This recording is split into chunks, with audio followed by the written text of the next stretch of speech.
Yeah, I'll react to that, sure. Tom Scott. Great channel. Danger humans. Danger humans. Like beware dog.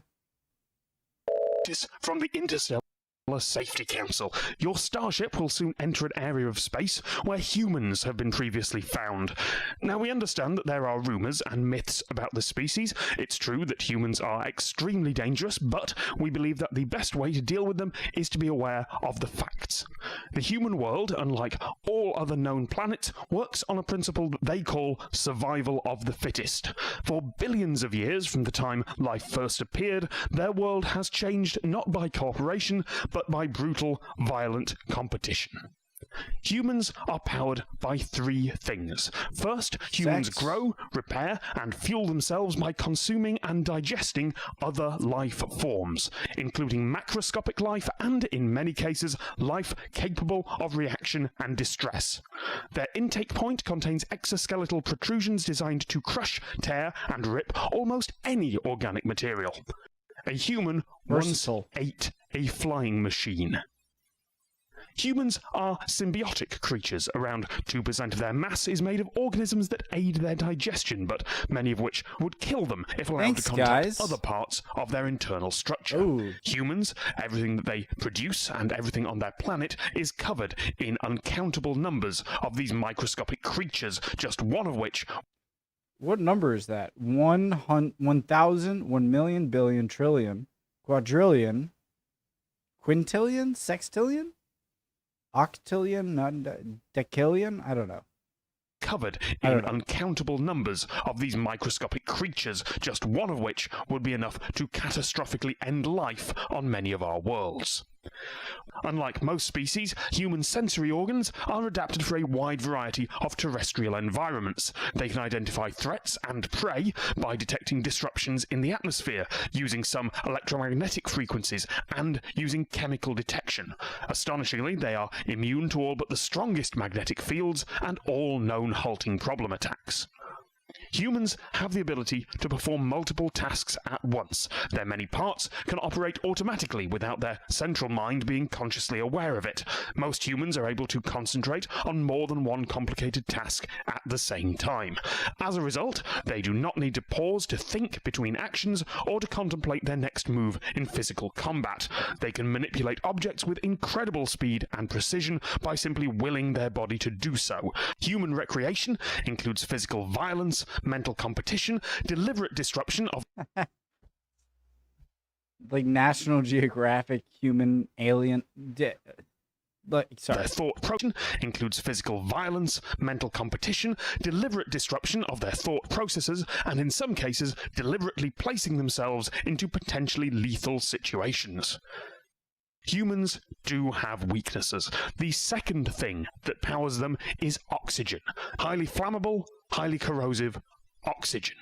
They are, therefore, only capable of operating in a limited number of terrestrial environments. They are also extremely susceptible to ionizing radiation, gravitational forces, and temperature changes.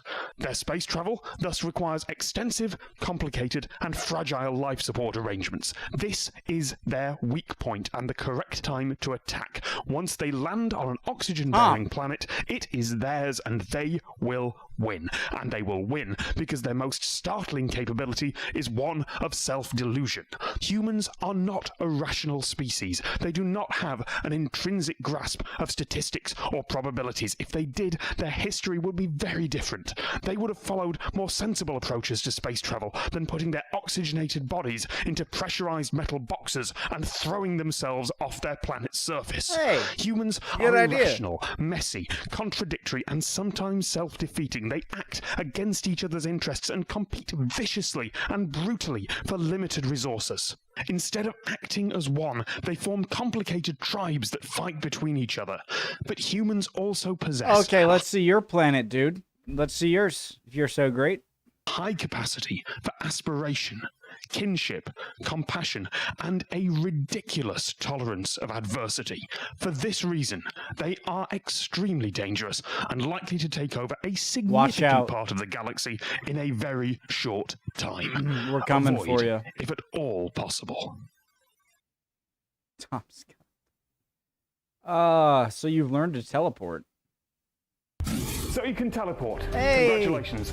Welcome to the club. You are a superhero. But superheroes... What's that that movie with Anakin Skywalker's actor in it? Jumper? Looper? Hopper? Something like that? Congratulations. Welcome to the club. You are a superhero. But superheroes are boring. They just go and save a few lives. You can do so much better than that. Here is how to take over the world. Let's get the problems out of the way first. Hopefully your teleportation is relative to Earth, because Earth is moving at about 30 clicks a second around the sun, and about 10 times that relative to the cosmic microwave background, which is the closest thing we've got to a reference frame. If you're not relative to Earth, then you haven't so much learned to teleport as you have learned to disappear into deep space, never to be seen again. I'm over here.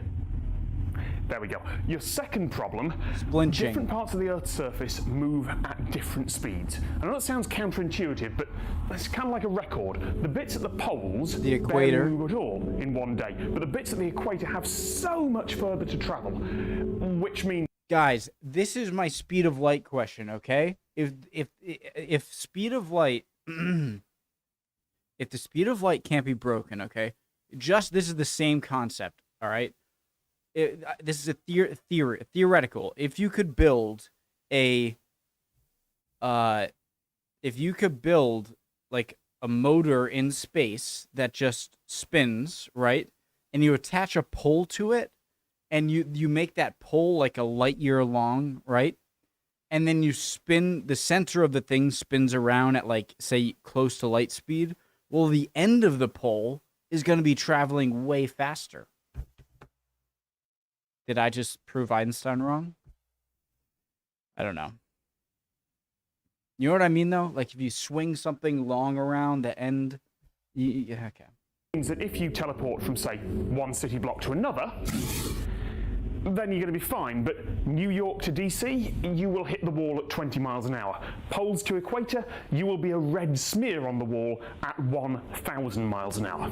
I mean, it doesn't take much energy to compensate for that, about 7,000 joules, which you can get from a sip of cola, but be aware of it. Also, try not to appear upside down when you're going to Australia. Stephen Gould's Jumper series does a good job actually, yeah. That's hilarious. That's hilarious. Because if you teleported to Australia, your head would be on the ground, and then you'd fall to your feet and then have to get up. That's hilarious. Working with the physics of that and seeing what it'd be like for someone who can control momentum. But comic book superheroes, they don't worry about that at all. They can teleport all the way into space, despite the fact the energy required to get that far out of a gravity well is more calories than you could take in a week. And they can jump straight back down, despite the fact that the waste heat they should generate should cook them from the inside. They don't worry about that. They are violating the laws of thermodynamics. And if you can do that, then, you can take over the world. If you're evil... I totally remember those laws. I definitely remember them. Bank robberies or kidnapping the president. Just get something big and heavy. Teleport somewhere high. Give yourself a few 100 miles an hour downwards, and then let it go and teleport away. They'll be fine. You've just created an artificial asteroid strike. Oh, heck, use something really big and dense. You've basically got the equivalent of a tactical nuclear bomb, only without all that nasty radiation fallout. Heck, you could threaten to port to the asteroid belt. You've got power over momentum and push a rock towards Earth. That should net you a few $1 billion. Wait a second.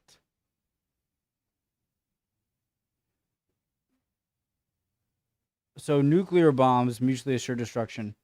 But yeah, what if like you spent a lot of time just like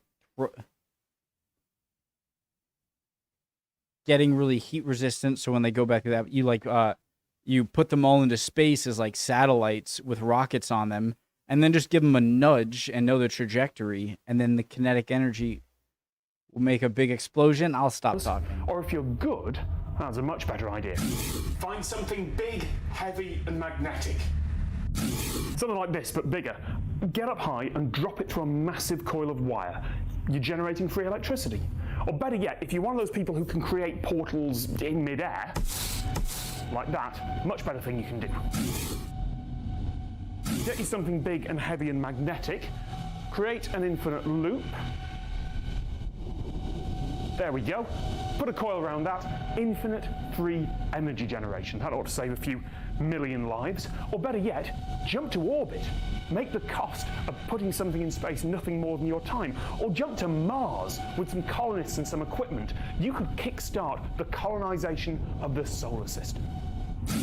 Or you could do what every other superhero does and fight crime in one city, in one country, on one planet. Superheroes have no imagination. I'm not a huge Marvel superhero guy, but Batman's alright. They just they're like theme parks. Interesting, but like the concept, I know it's like part of the point, but that's like if we had portals. I love Tom Scott. All right, love it. See you guys next time. Bye.